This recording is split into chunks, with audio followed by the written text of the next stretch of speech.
स्वागत है आपका हमारे साथ साप्ताहिक राशिफल में। वीकली राशिफल क्या कहते हैं आप सभी के सितारे इस पूरे वीक के लिए, जिसमें हम बात करने वाले हैं 2 जून से लेकर और 8 जून तक। ये जो हफ्ता है जून का पहला हफ्ता है और कैसा रहेगा सभी राशियों के लिए ये हम आपको बताएंगे। देखिए, इस फर्स्ट वीक में जो होने वाला है, जो चंद्रमा की स्थिति रहने वाली है, चंद्रमा सिंह में रहेंगे, कन्या में रहेंगे और तुला में रहेंगे। इनके नक्षत्र भी अलग अलग, पहला जो नक्षत्र रहेगा वो मगा रहेगा, फिर उत्तरा, फाल्गुनी और फिर स्वाति। तो इन सब का आपके जीवन पर क्या प्रभाव पड़ेगा ये हम देखेंगे। और साथ ही साथ 2 मुख्य ग्रह यानी बुध और मंगल भी इस हफ्ते में अपना राशि परिवर्तन कर रहे हैं। जो है बुध जो है 6 तारीख को मिथुन में प्रवेश करेंगे और जो स्थिति रहने वाली है मंगल की, ये बहुत लंबे समय से नीच के चल रहे थे, सभी लोगों को परेशान किया हुआ था। तो मंगल भी अपना नीचत्व इससे हटेंगे, यानी कर्क राशि में चल रहे हैं और ये सिंह में प्रवेश करेंगे। तो इसका प्रभाव आप सबके जीवन पर कैसा पड़ेगा, आइए हम देखते हैं। सबसे पहले यहाँ हम इस हफ्ते के लिए नजर मारते हैं कि आपके ग्रह क्या कहते हैं। यानी कैंसर राशि के लिए, कर्क राशि के लिए पूरे ग्रहों की स्थिति क्या रहने वाली है वो हम यहाँ देखते हैं। देखिए, फर्स्ट हाउस में आपके नीच के मंगल विराजमान है, सेकंड हाउस में आपके केतु हैं, थर्ड हाउस में कुछ नहीं है और अब सीधे 8th हाउस में आपके राहु विराजमान है, आपके भाग्य में शनि है और आपके कर्म क्षेत्र में शुक्र विराजमान है। 10th हाउस में बुध आदित्य योग बना हुआ है आपके जो है 11th हाउस में और गुरु की जो स्थिति है वो आपके 12th हाउस में है। गुरु का परिवर्तन अभी पिछले ही महीने हुआ है 15 तारीख को। तो इन सब ग्रहों की स्थिति क्या रहने वाली है, आपके जीवन पर क्या प्रभाव पड़ेगा ये हम देखेंगे। देखिए, इस हफ्ते में मेजर जो परिवर्तन हो रहे हैं, मंगल जो बहुत लंबे समय से नीच के चल रहे थे, आपको भी बहुत परेशान किया हुआ था 7 तारीख को यहाँ से निकलकर, और सिंह राशि में आ जाएंगे, आपके सेकंड हाउस में आ जाएंगे, आपके कुटुंब में। और बुध का भी परिवर्तन होगा, बुध आपके 11वें भाव से निकल के और 12वें भाव में आ जाएंगे। देखिए, साप्ताहिक राशिफल में हमेशा चंद्रमा की स्थिति बहुत महत्वपूर्ण होती है, क्योंकि चंद्रमा ही एक ऐसे ग्रह हैं जो बहुत जल्दी अपना स्थान परिवर्तन करते हैं और चंद्रमा तो आपके लॉर्ड भी हैं, तो आपके जीवन पर तो मून बहुत ज्यादा प्रभाव डालते हैं। देखिए, सबसे पहले अगर हम देखें तो चंद्रमा पूरे ही हफ्ते इस जो हम कहेंगे वीक में सिंह में, कन्या में और तुला में रहने वाले हैं। जब चंद्रमा हफ्ते के एंड में तुला में आएंगे तो वहां पर आपके लिए 4th हो जाएंगे, चौथे हो जाएंगे और चंद्रमा का गोचर में चौथे, 8वें, 12वें में अच्छा नहीं माना जाता है।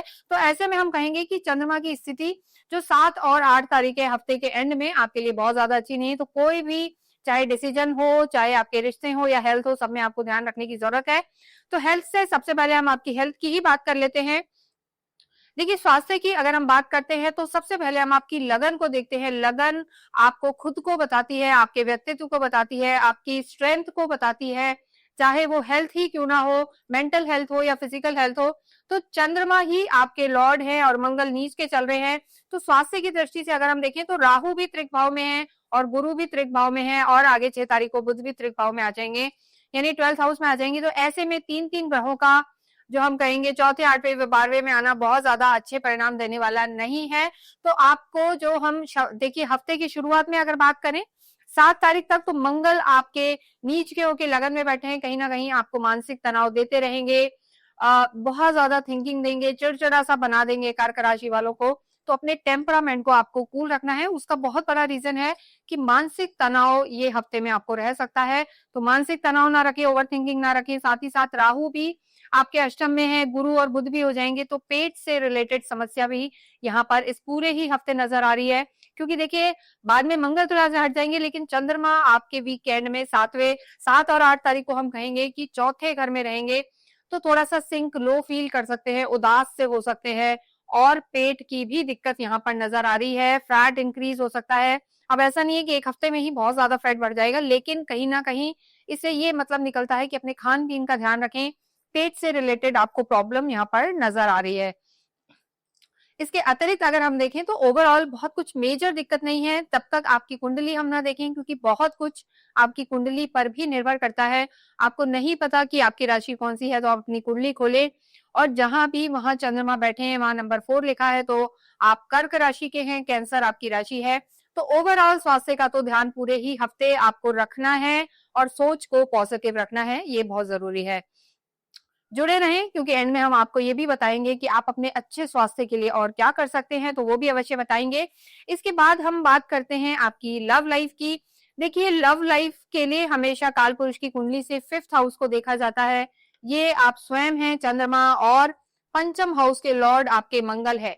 तो देखिए मंगल आपके ही लगन में बैठे, यानी कहीं ना कहीं आप इमोशनल तो बहुत रहेंगे अपने पार्टनर को लेके, अपने लवर को लेके, फ्रेंड को लेके। फीलिंग्स एक्सट्रीम पर चलेंगी, कर्क राशि वालों को होती भी हैं, सेंसिटिव होते भी हैं। लेकिन देखिए मंगल का यहाँ होना, तो मंगल ने तो अभी आपको परेशान करा ही हुआ है, कर्म क्षेत्र के भी स्वामी है। तो आपकी लव लाइफ को भी मंगल थोड़ा अच्छा नहीं रहने देंगे इस हफ्ते, क्योंकि 7 तक तो वो यही है। तो 2, 3, 4, 5, 6, 7 तक तो मंगल 5 दिन हम कहेंगे कि लव लाइफ यहाँ पर अच्छी नजर नहीं आ रही है। और फिर हफ्ते के एंड में जो चंद्रमा की स्थिति है वो आपके चौथे में हो जाएगी, तो लव लाइफ के लिए भी स्थिति यहाँ पर बेटर नहीं नजर आ रही है। देखिए वैसे भी कर्क राशि वाले बहुत सेंसिटिव हैं, लंबे समय से मार्स मंगल के कारण उनको बहुत ज्यादा दिक्कत आ रही है। कई तो हमारे ऐसे क्लाइंट्स हैं उनके ब्रेकअप भी हो गए हैं, लेकिन आगे जो समय रहेगा वहां पर हो सकता है यू टर्न कर ले आपके जो लवर है। तो उसके लिए आप क्या करें, देखिए आपके केस में बहुत जरूरी है कि आप रोज क्वार्ट्ज का ब्रेसलेट पहने, ये हम आपको बताना चाहते हैं। देखिए रोज क्वार्ट्ज का ब्रेसलेट जो है पिंक कलर का होता है, और ये एक ऐसा स्टोन है, क्रिस्टल है, जो लव लाइफ को बढ़ाने वाला होता है, लव लाइफ को अच्छा रखने वाला होता है। दोनों की ही बॉन्डिंग बहुत अच्छी रहती है, एक अट्रैक्शन रहता है। तो ये सिर्फ कहने के लिए नहीं कह रहे, ये हमारा कई लोगों पे आजमाया हुआ है। तो रोज क्वार्ट्ज का ब्रेसलेट कर्क राशि वालों को अवश्य ही धारण करना चाहिए। इसे आप चाहें तो हमारी साइट से भी ले सकते हैं, यहाँ पर नंबर्स दिए हुए हैं, साथ में बटन है, इससे आप साइट पे जा सकते हैं और इसको आप अवश्य धारण करें, क्योंकि हमारी साइट पे पूरी तरीके से ऑथेंटिक है और इसको हम कस्टमाइज यानी आपके हिसाब से इसे अभिमंत्रित करके देते हैं, पूजा पाठ करके तैयार करके देते हैं। तो इसे आप अवश्य पहने, वरना पूरे ही हफ्ते हम कहेंगे और आगे भी जो स्थिति बनी हुई है चंद्रमा की, तो ऐसे में आपकी थोड़ी लव लाइफ में यहाँ पर दिक्कत नजर आ रही है इस हफ्ते। आर्ग्यूमेंट्स में नहीं जाना है, राहु की स्थिति भी ऐसी है, तो किसी तीसरे व्यक्ति के कहने में भी नहीं आना है, कोई आपको भड़का सकता है, तो ये स्थिति भी यहाँ पर नजर आ रही है। तो ओवरऑल लव लाइफ थोड़ा सा एडजस्ट करने वाली ही नजर आ रही है, जिसमें आपको तालमेल बैठाने की बहुत बहुत जरूरत है, अन्यथा ये हफ्ता हम कहेंगे कि दी एंड भी करवा सकता है, तो थोड़ा सा ध्यान रखें। नेक्स्ट हम बात करते हैं आपके वैवाहिक जीवन की।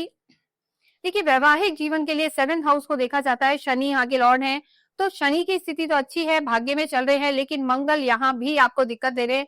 देखिए हालांकि आपके जो राशि स्वामी हैं चंद्रमा, उनके अति मित्र होते हैं, लक्ष्मी योग बनाते हैं चंद्रमा के साथ, लेकिन अभी जो नीच के मंगल चल रहे हैं और जो चंद्रमा है, आपको लगेगा हम बार बार कह रहे हैं, लेकिन हम इसलिए कह रहे हैं क्योंकि मंगल और चंद्रमा की स्थिति इस हफ्ते में आपके लिए बहुत ज्यादा अच्छी नजर नहीं आ रही है। तो वैवाहिक जीवन में चाहे मंगल 7th हाउस में बैठे या पहले घर में बैठ के आपको देख रहे हो 7वीं दृष्टि से, तो मांगलिक सा योग बना देते हैं। और उससे भी जो खतरनाक बात है कि मंगल भी नीच के हैं, तो कहीं ना कहीं जो आपके पार्टनर है छोटी छोटी बातों में कुछ कुछ आपको बोलते रहेंगे, सुनाते रहेंगे, चिड़ चिड़ लड़ाई वड़ाई ये सब होता रहेगा। तो आर्ग्यूमेंट्स में बिल्कुल नहीं जाना है, पहली चीज। दूसरी चीज ये भी हो सकती है कि आपके जो पार्टनर हैं या तो उनके स्वास्थ्य में थोड़ा सा नरम गरम हो सकता है, या वो एक्सट्रीम पे बिजी हो सकते हैं। तो ज्यादा जो दिक्कत आ रही है आपके खुद के कारण आ रही है, क्योंकि लगन में नीच के मंगल हैं, यानी आपका स्वभाव भी चिड़चिड़ा रह सकता है, जैसे हमने आपको शुरू में बताया। तो इस चीज का भी ध्यान रखें। और देखिए जो रोज क्वार्ट्ज ब्रेसलेट हमने लव लाइफ के लिए बताया, तो पति पत्नी में भी प्रेम बहुत जरूरी है, तो तालमेल आपका बना रहे, प्रेम आपका बना रहे, तो रोज क्वार्ट्ज का ब्रेसलेट आप अवश्य पहने, इससे आपको काफी लाभ होगा। जिन लोगों का विवाह नहीं हुआ है उनके लिए हम कहेंगे गुरु की स्थिति बहुत ज्यादा अच्छी नहीं है, तो अभी वैवाहिक जीवन जिनका चल रहा है उन्हें भी ध्यान रखने की जरूरत है। और जो विवाह के लिए सोच रहे हैं, योग्य है या लंबे समय से इंतजार कर रहे हैं, उन्हें थोड़ा और इंतजार करना पड़ सकता है, क्योंकि गुरु अतिचारी हैं लेकिन 12वें घर में हैं, तो वैवाहिक जीवन के लिए या विवाह के लिए बहुत ज्यादा फ्रूटफुल नहीं है कर्क राशि वालों के लिए। तो कुछ समय के लिए इंतजार करें, जल्दबाजी में डिसीजन ना लें, ये बिल्कुल हम आपको कहेंगे। प्रोफेशनल लाइफ की अगर हम बात करें तो शुक्र विराजमान है यहाँ पर आपके 10th हाउस में, और शुक्र आपके चौथे घर को यानी खुद के घर को भी देख रहे हैं, तो बहुत अच्छी स्थिति बनी हुई है प्रोफेशनल लाइफ की। आपके लिए लग्जरी बढ़ेगी, पैसा भी बढ़ेगा। देखिए धन के जो स्वामी हैं सूर्य हैं और बुध आदित्य योग बना हुआ है, लेकिन यहाँ भी आपके मंगल आपको चैन नहीं लेने दे रहे। मंगल लॉर्ड है 10th हाउस के, तो मंगल का आपको बहुत जरूरी है कि आप कोई ना कोई उपाय करें, एंड तक जुड़े रहे, हम आपको बताएंगे। तो कर्म क्षेत्र के लिए देखिए पैसा आएगा, लेकिन कहीं ना कहीं जो आपके कलीग्स हैं, सबॉर्डिनेट्स हैं या आपके बॉसेस हैं, उनसे थोड़ा सा आपको तालमेल में दिक्कत हो सकती है। तो देखिए कर्म आपका बढ़ेगा, ऑप्शंस आएंगे, प्रमोशंस के भी चांसेस हैं, लेकिन कहते हैं ना कि फूल के साथ कांटे आएंगे, तो जिम्मेदारियां आएंगी, पैसा बढ़ेगा, लेकिन जो थोड़ा सा अनबन एक प्रोफेशनल लाइफ में यहाँ पर नजर आ रही है, तो उसको थोड़ा सा अवॉइड करें, आर्ग्यूमेंट्स में ना जाएं। अन्यथा बुध आदित्य योग आपके लिए लाभकारी होगा, चीजें आपकी बेटर होंगी। और स्पेशली जो लोग क्रिएटिव फील्ड में है, लाइजनिंग में है, नेता अभिनेता या इंडस्ट्री से रिलेटेड लोग हैं या मीडिया से रिलेटेड लोग हैं, उनके लिए ये हफ्ता बहुत बहुत अच्छा रहने वाला है। उनको जरूर यहाँ पर ग्रोथ भी मिलने वाली है। नेक्स्ट हम बात करते हैं विद्यार्थियों की। देखिए विद्यार्थियों के लिए भी पंचम हाउस देखा जाता है, हालांकि सूर्य और बुध की दृष्टि है। देखिए तो ऐसे में जब भी सूर्य चाहे फिफ्थ हाउस को देखता है या लगन को, तो वो बुद्धि आपकी बढ़ाने वाला है, कंसंट्रेशन बढ़ाने वाला है। तो सूर्य की स्थिति हम कहेंगे यहाँ पर अच्छी बनी हुई है, विद्यार्थियों के लिए समय ठीक है। लेकिन यहाँ के लॉर्ड अगेन मंगल ही है, तो जब तक मंगल नहीं बदलेंगे 7 तारीख तक, तो हम स्थिति बहुत ज्यादा अच्छी नहीं कहेंगे। तो ओवरऑल अगर हम कर्क के लिए देखें तो मिला जुला सा ये वीक रहने वाला है 2 से लेकर 8 तक, क्योंकि मंगल और बुध इनके बहुत अच्छी स्थिति में, मंगल शुरू में नहीं है, बुध बाद में 12वें घर में चले जाएंगे, तो अननेसेसरी का भटकाव यहाँ पर विद्यार्थियों में भी नजर आएगा। लेकिन कोशिश करें सूर्य पूरे समय यही रहेंगे, तो विद्यार्थियों के लिए फिर भी एक ऑप्शन है कि एक तो बुध आदित्य योग बना हुआ है और सूर्य आपको आत्मविश्वास भी देंगे, कॉन्फिडेंस भी देंगे, और स्थितियां यहाँ पर आपकी बेटर रहने वाली हैं। तो आप मेहनत करें, वही अच्छा है। और कोई भी एग्जाम अगर आपका है, आप ऑप्ट कर सकते हैं, जैसे आजकल ऑनलाइन एग्जाम्स होते हैं, डेट्स ले सकते हैं, तो आप हफ्ते के शुरू में या मिडिल में लें, यानी 6 तारीख तक वो ले, तो आपके लिए ज्यादा बेहतर होगा।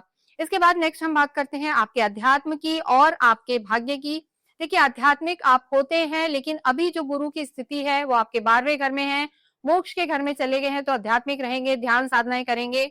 राहु का अष्टम में होना आपका इंटरेस्ट जगाएगा कि शास्त्रों को पढ़ना या अकल्ट की तरफ, ज्योतिष की तरफ या सिद्धियों की तरफ, तो वो सब आप कोशिश करेंगे। लेकिन थोड़ा सा वीक अध्यात्म यहाँ पर नजर आ रहा है, 12वें घर में थोड़े गुरु वीक हो गए हैं। और इसके साथ साथ ट्रैवल्स जरूर, यहाँ पर धार्मिक यात्राएं, मंदिरों में जरूर आप जा सकते हैं, ये यहाँ पर नजर आ रहा है। साथ ही साथ देखिए जो आपके भाग्येश है वो भी गुरु है, तो भाग्येश का 12वें घर में जाना आप समझ सकते हैं कि त्रिक भाव में आपके भाग्य चले गए हैं, तो भाग्य यहाँ पर बहुत ज्यादा साथ नहीं दे रहा है। इतना बताने के बाद आप समझ सकते हैं कि जो गुरु की स्थिति है, मंगल की स्थिति है, और जो हम कहेंगे बाद में यानी हफ्ते के एंड में चंद्रमा की स्थिति है, तो ये आपको मिला जुला वीक रहने वाला है, यानी बहुत अच्छे परिणाम नहीं, 50-50 पे वीक जाएगा, आधा सुख आधा दुख, तो ये स्थिति आपकी रहने वाली है। पूरे ही वीक का अगर हम रिकैप देखते हैं तो बुध आदित्य जरूर है आपके उसमें, तो विद्यार्थियों के लिए समय ठीक है, सरकारी महकमे से भी फायदे हो सकते हैं। इसके अतिरिक्त तो ओवरऑल अगर आप देखें तो अपनी पर्सनल लाइफ को और खुद के स्वभाव को भी आपको चिड़चिड़ा होने से रोकना है, क्रोध नहीं करना है, इससे आपको लाभ होगा। पूरे ही हफ्ते आपको शिव पार्वती की आराधना करनी चाहिए, जिससे मानसिक शांति मिले। और आपके तो चंद्रमा देवता हैं, पूर्णिमा पे अवश्य चंद्रमा को देखें कि एक आदत बना लें, ओम सोम सोमाय नमः, ओम नमः शिवाय का जाप करते रहें, इससे आपको लाभ होगा। इसके अतिरिक्त किसी भी इंपॉर्टेंट काम से बाहर जाए या कोई एग्जाम हो तो थोड़ा सा दही चीनी खा के जाएं। और इसके साथ ही इस वीडियो को हम यहीं विराम देंगे, लेकिन आप रोज क्वार्ट्ज का ब्रेसलेट पहनना ना भूलें, इससे आपको काफी लाभ मिलेगा। जाते जाते आप अवश्य ही कमेंट बॉक्स में ओम नमः शिवाय लिखें। Thank you.